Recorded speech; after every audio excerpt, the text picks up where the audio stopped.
Alors que des pluies diluviennes s'abattent sur Paris, Loulou comprend qu'elle ne sera jamais danseuse à l'opéra.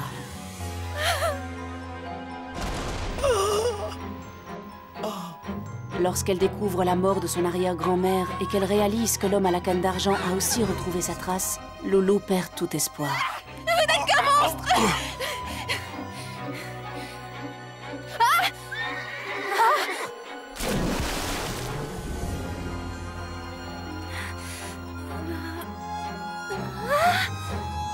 Où sommes-nous?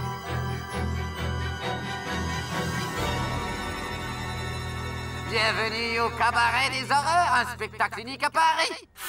Le Cabaret des Horreurs est fier de vous présenter son tout dernier numéro, La danseuse et son nain volant. Où vas-tu comme ça, toi, mec? C'est pas le numéro. Reviens, coquine. Ah. Laissez-moi sortir d'un peu plus au secours. Si on n'installe pas des toilettes pour ces maudits volatiles, pas question que je continue ce numéro de fou. Monsieur le baron nous fait bien des manières.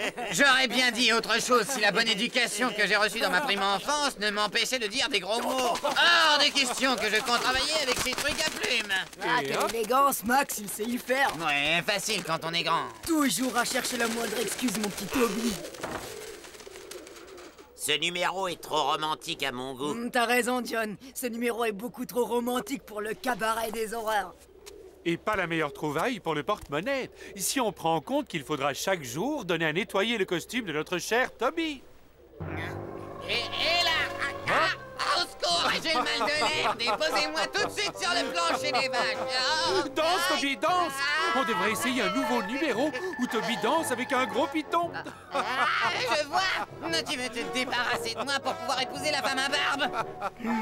Si au lieu de dire des âneries, vous vous creusiez le ciboulot pour trouver un rôle à Loulou, et surtout un numéro où on ne la reconnaîtra pas, vu le paquet d'ennemis qu'elle a à ses trousses. Max, veuillez déposer immédiatement mon ami Toby sur le sol. Vous entendez? D'accord. À vos ordres, Madame la Duchesse. Non, mais...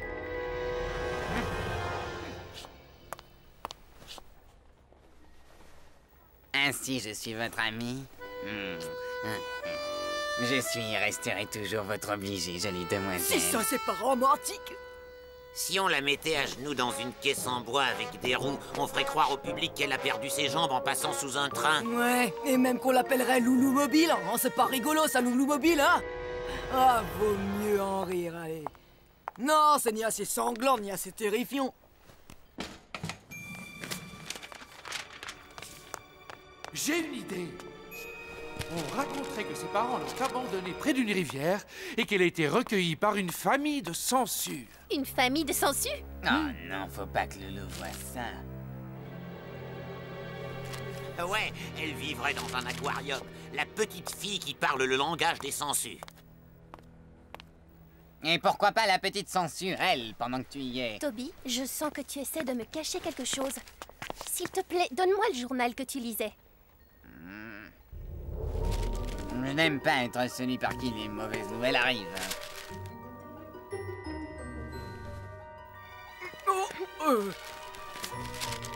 Quand je pense que vous vous dites mes amis.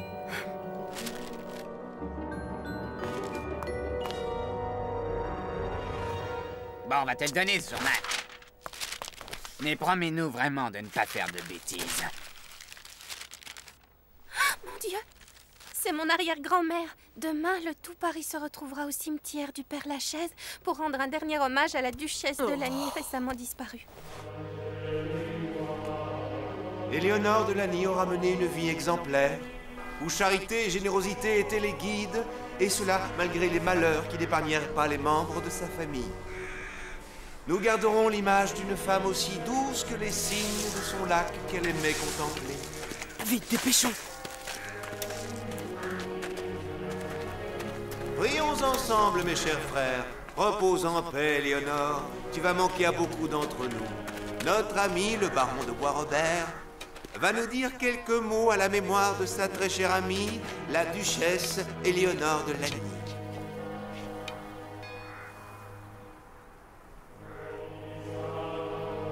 Mes amis, excusez-moi, l'émotion m'empêche de parler. La peine qui m'étreint le cœur peut difficilement être décrite tant la douleur est forte. Perdre ma chère Éléonore, c'est comme si je perdais ma propre mère. Son immense générosité était légendaire. Le sort qui s'est acharné sur elle ne l'a jamais, quelles que soient les circonstances, fait faiblir. Elle est restée digne et magnifique jusqu'à son dernier jour. Et elle est morte dans mes bras. Que ça ne vous empêche pas surtout d'empocher tout son héritage. Oh. Mais qui est ce jeune homme? Quelle incongruité! Comme votre ancien patron Victor Duchesne, savez-vous que vous manquez totalement de pudeur? Tout vous est bon pour noircir les pages de votre ignoble journal. Je suis dégoûté par toutes ces insultes. Pas autant que moi, par vos saletés de mensonges, monsieur le baron de Bois-Robert. Calmez-vous, je vous prie, jeune homme. Ces journalistes n'ont aucun respect en ce jour de douleur. C'est vrai. Mais quelle honte! Quel scandale!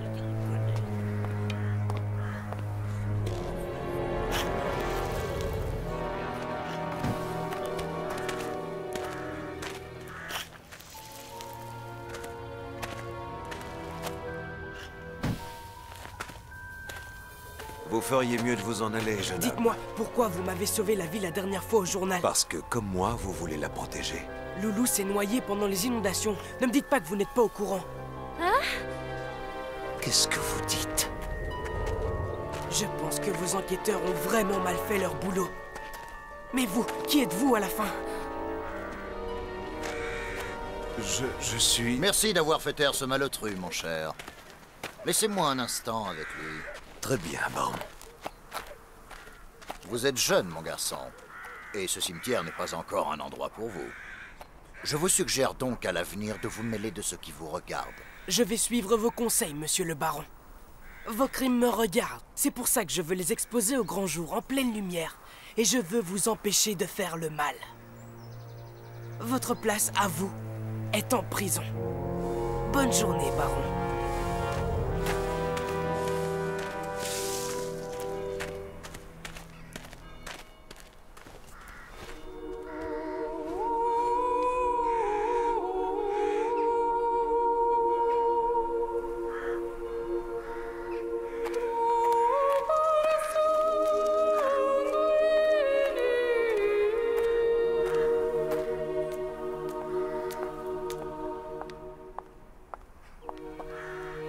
Adieu, grand-mère.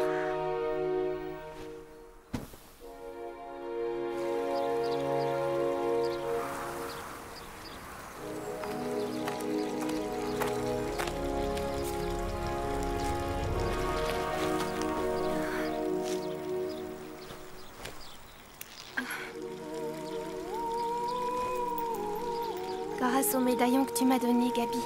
Si tu reviens par ici, tu sauras que je suis en vie.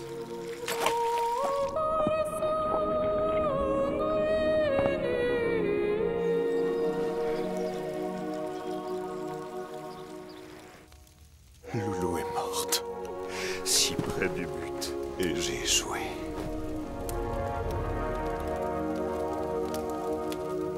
Entrez, entrez, mesdames et messieurs, venez frissonner, venez frémir devant l'horreur. Venez découvrir l'innommable, l'atroce, l'horrible dans les entrailles du cabaret des horreurs. Pour la première fois à Paris, les combles de l'insoutenable. Que ceux qui ont le cœur fragile s'abstiennent. Mesdames, mesdemoiselles, messieurs, dans notre tradition de sauver les âmes frappées par le malheur, nous avons l'immense douleur de vous présenter Lulu l'écorchée vive. Cette pauvre enfant porte un masque sur son visage pour empêcher les âmes trop sensibles de voir les effroyables blessures qui l'ont défigurée. Ces infortunés parents périrent dans l'incendie du bazar de la charité auquel Lulu réussit à échapper par miracle. Depuis ce jour, notre petit écorché vive pleure des larmes de sang. Oh mon Dieu, pauvre enfant. Oh, quelle horreur! Du sang!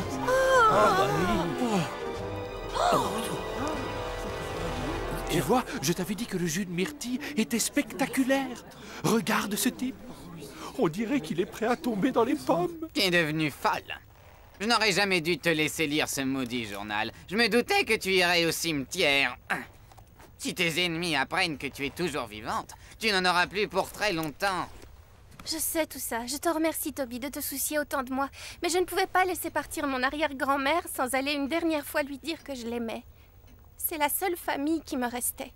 Oh, ne te décourage pas, ma petite Loulou. Il se peut que ta mère vive encore. Comme j'aimerais y croire. Mais à présent, comment faire sans l'aide de mon arrière-grand-mère? Non, je vois. Oh, ma petite Loulou, je te vois venir. Allez, tu ne vas pas me laisser y aller toute seule. C'est hors de question. Je savais que tu étais complètement folle. Toby, il faut que j'aille au château de grand-mère. C'est là que je pourrais trouver certaines réponses. Non, c'est trop risqué. Alors comme ça, monsieur le baron Wolfgang Ulrich von Taubenfeld, vous oseriez abandonner une jeune duchesse en détresse? Je sais que je n'ai pas beaucoup de succès avec les garçons, mais je vais finir par être jalouse après notre cher Toby ici présent, pour lequel je n'existe plus depuis que tu es là. Voici encore un nouvel admirateur, et ce dès ta première représentation. Encore un pauvre fou. J'espère au moins qu'il n'a pas pu te reconnaître. C'est quelques fleurs pour sécher vos larmes. Le billet est signé Charles de Restinclière. Tu le connais? Charles de Restinclière? Non. Non. Pour qui il se prend celui-là?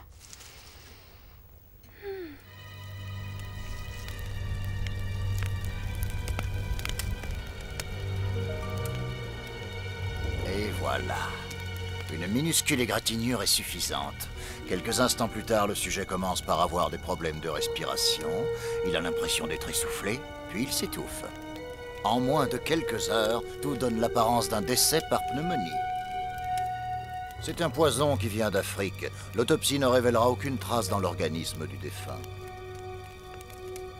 Vous êtes certain, baron? Ce n'est pas la première fois que j'utilise cette méthode, Tcherenko.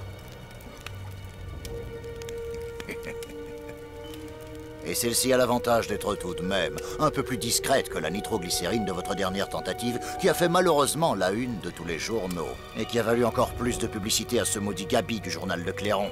Tout ce qu'il mérite, c'est de rejoindre son patron avant qu'il ne découvre certaines de nos activités. L'exposition universelle est pour bientôt. Et je ne veux surtout pas qu'il réussisse à gâcher notre belle fête. Notre ami à la canne d'argent m'a laissé entendre que je ne devrais pas vous faire confiance. Prouvez-moi que cet homme a tort. Quoi?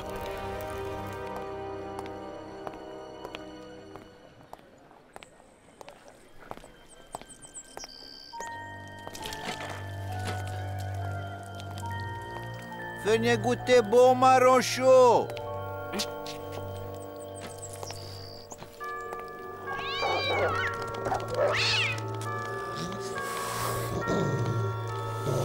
Venez goûter, jeune homme, marron chaud cueilli moi-même.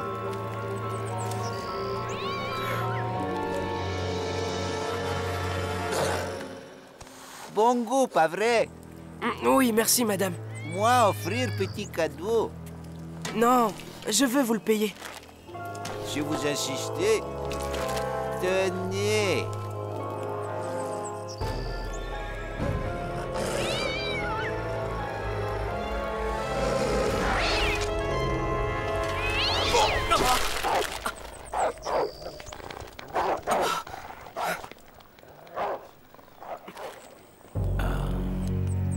Quel fou, ce chat! Au revoir, jeune homme. Revenez acheter mes beaux marrons. Je n'y manquerai pas. Tu peux rien pour attendre. Maudit chat.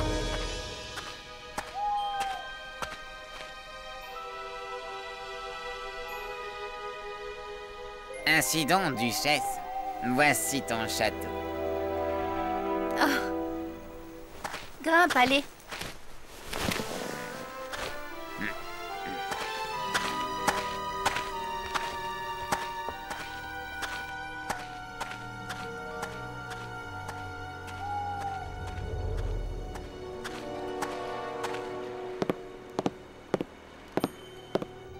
C'est fermé. On va trouver un moyen d'entrer.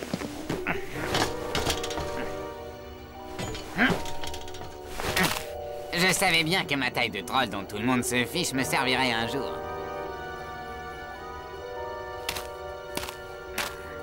Oh.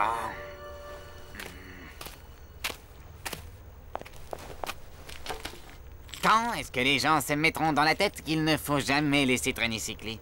Imagine seulement qu'elles tombent entre de mauvaises mains. Bien joué. À nous deux, mon château.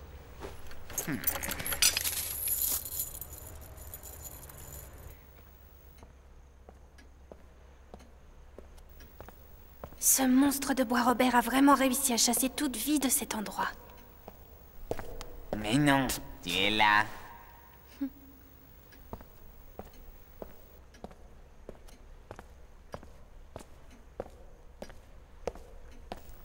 Ce sont tes ancêtres?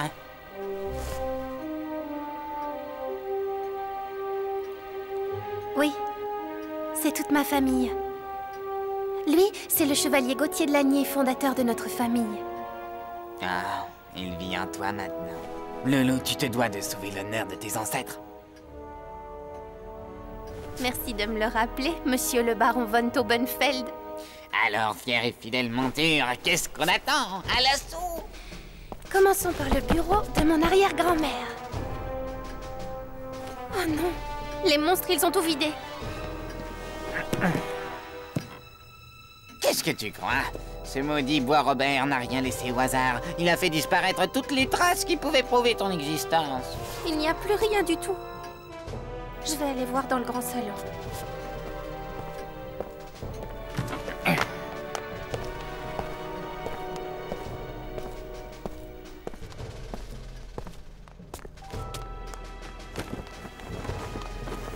Toby, viens m'aider.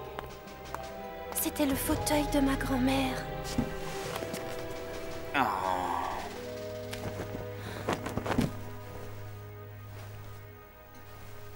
C'est ma maman. Comme elle est belle. Ah. Sophia et Loulou, 1887. C'était peu de temps avant qu'elle me laisse dans les bras du père Ménard. Oh, Toby, regarde! Il y a un papier sous la photo.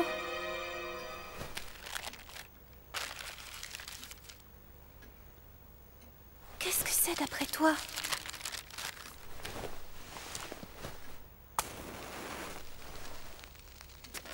Attends, il fait trop sombre. Tiens. C'est un acte de baptême. Moi, père Angelbert, j'ai baptisé ce jour en la chapelle du Cygne Noir, Lorraine de Lagny, née le 21 août 1887 de l'archiduc Gauthier de Lagny et de Sophia Visconti, son épouse. Waouh! Je connais enfin la date de mon anniversaire. Je fêterai mes 13 ans le 21 août 1900. Peut-être même en compagnie de ma maman. Il y a quelqu'un? Ah!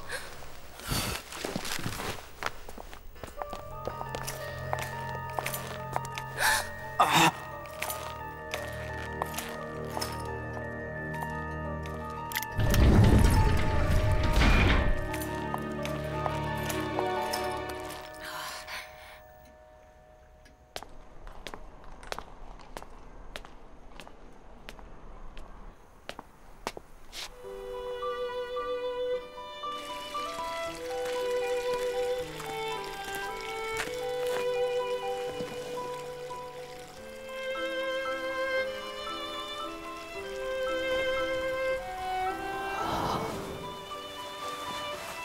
Et voilà, princesse.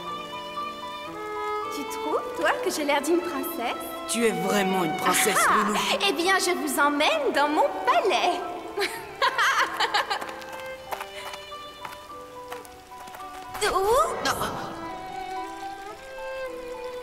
Loulou, pourquoi n'es-tu pas venu me demander de t'aider?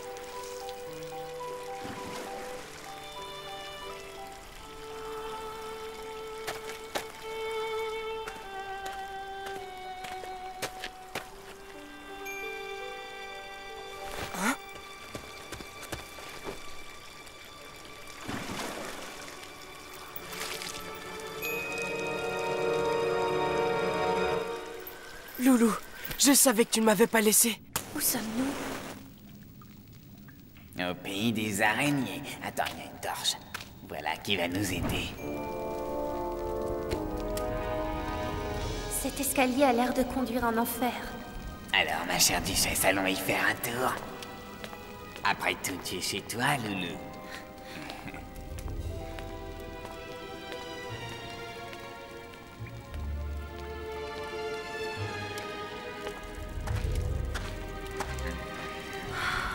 Mais c'est fou, elle conduit où cette galerie? Qu'est-ce que tu en penses?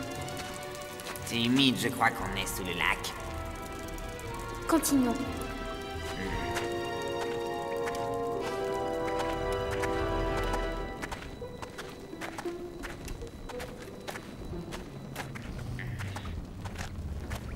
Oh, ça devient de plus en plus petit.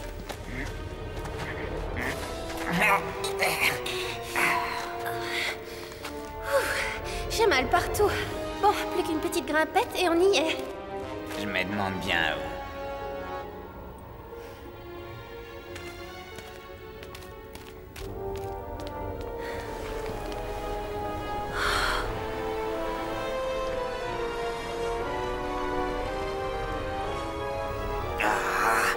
On est sur l'île. Oh, un signe noir.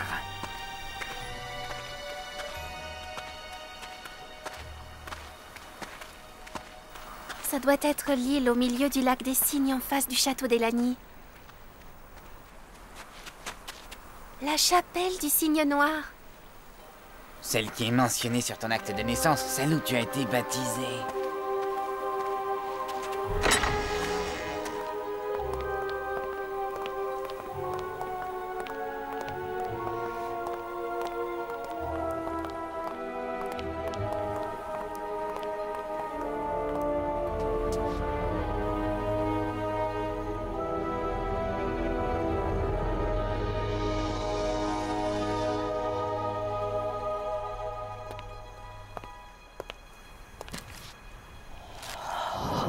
Au nom du Père, du Fils et du Saint-Esprit, je te baptise, Lorraine de Lagny.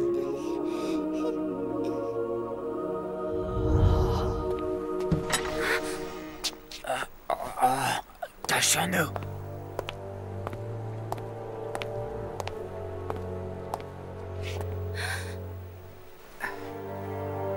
C'est celui qui est après moi.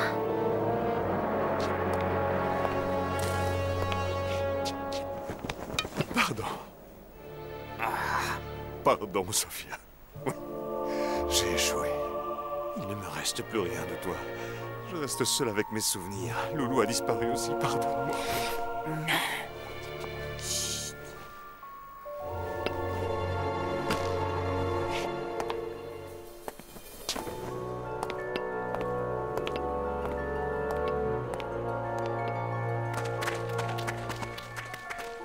Je crois que je comprends tout.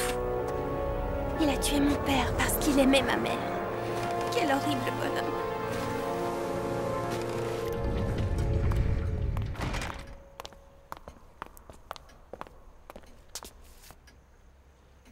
Ne faisons pas de bruit cette fois. Il vaut mieux éviter de réveiller cette brave servante.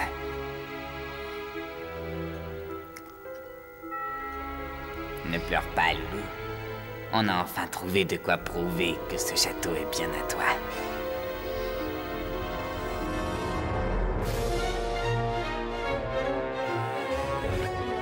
Gabi, attention!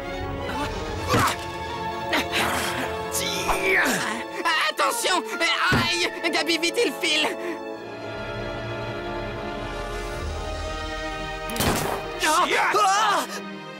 Adieu! Alors, camarade, on ne se quitte plus! J'en peux plus! Je vais lâcher! Je n'aurais jamais dû te demander d'aller là-bas. Je t'en supplie, ne me quitte pas.